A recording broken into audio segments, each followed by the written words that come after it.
After the overwhelming response and feedback to our LEGO Game Boy macro, we decided to push the limits and build another version.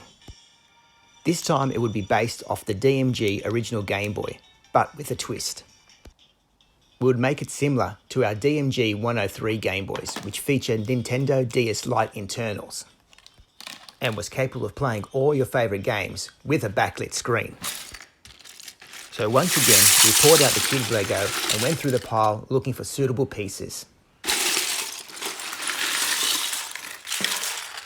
Firstly, we measured the DS Lite motherboard as a starting template for the build. These measurements would be the starting point for the internals of the Game Boy. With a few Lego pieces, we then went about creating a simple outline for the Game Boy console. We were also able to future plan the orientation of the tactile buttons for power and screen swapping capabilities. As the build progressed, we created openings for an R4 flash card as well as the volume control on the opposite side of the shell.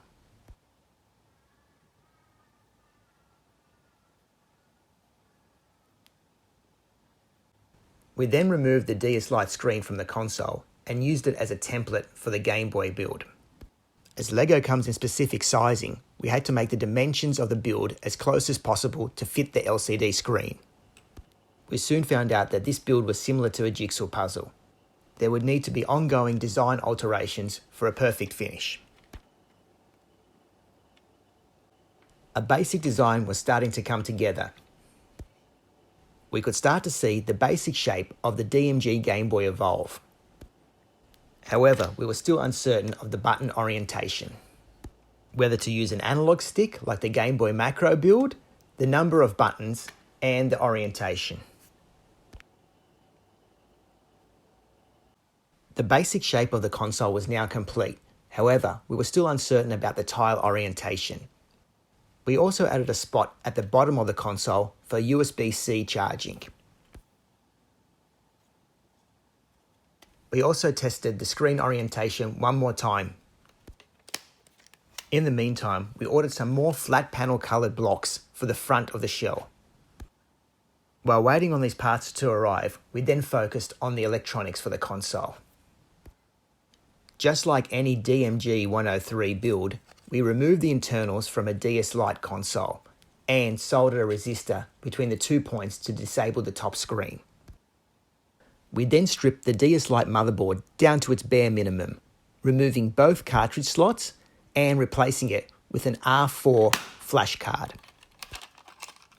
This would save on space as we had minimal room within the shell and would be capable of playing all your games from your favourite retro consoles. Finally, the blocks came in from brickland.com.au. We also decided to make the executive decision of creating a D-pad instead of an analog stick for this build. So we carefully went about trimming the D-pad from an original DS Lite console that was faulty. We also did the same for the A, B, X, Y buttons, which would be placed behind the rear of the Lego blocks and drilled out. We were quite pleased with the look of the front faceplate and decided to glue the parts together. We then focused our attention on the rear of the shell. We then focused our attention on the A, B, X, Y buttons. For a flush fit, we had to machine out the rear of the Lego blocks.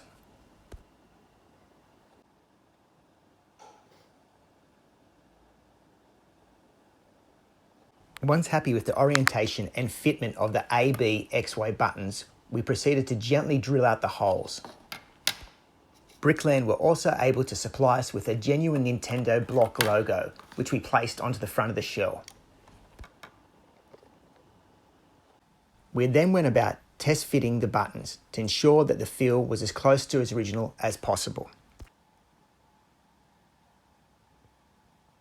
To stick with that original feel of the Nintendo DS Lite, we used an unrepairable PCB and trimmed the directional and A, B, X, Y buttons, which would be mounted and reused in the console. We then went about soldering wires from the original directional pad back to the PCB that we were using for the build. The original backlit screen was mounted and a ribbon extender cable was added.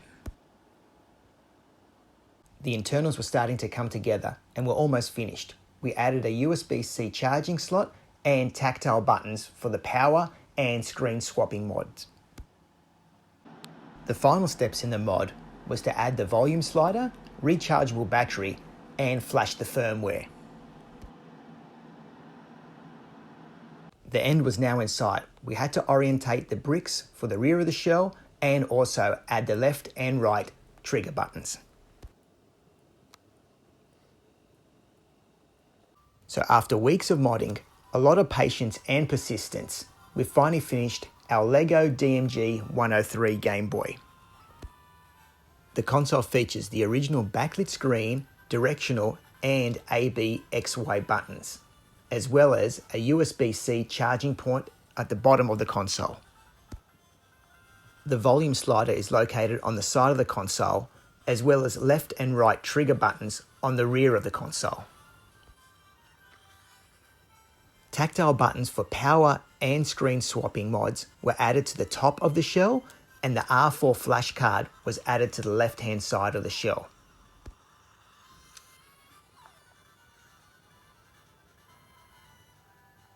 The console is also capable of playing all your favourite retro games, such as Game Boy Original, Game Boy Color, Game Boy Advance, DS, Sega Master System, Sega Mega Drive, and PC Engine, just to name a few.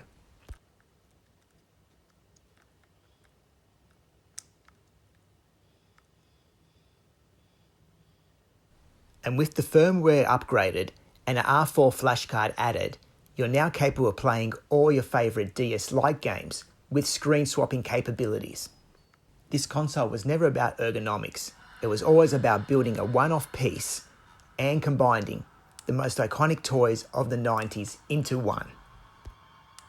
If you enjoyed this video, don't forget to like and subscribe to our YouTube channel. Stay safe.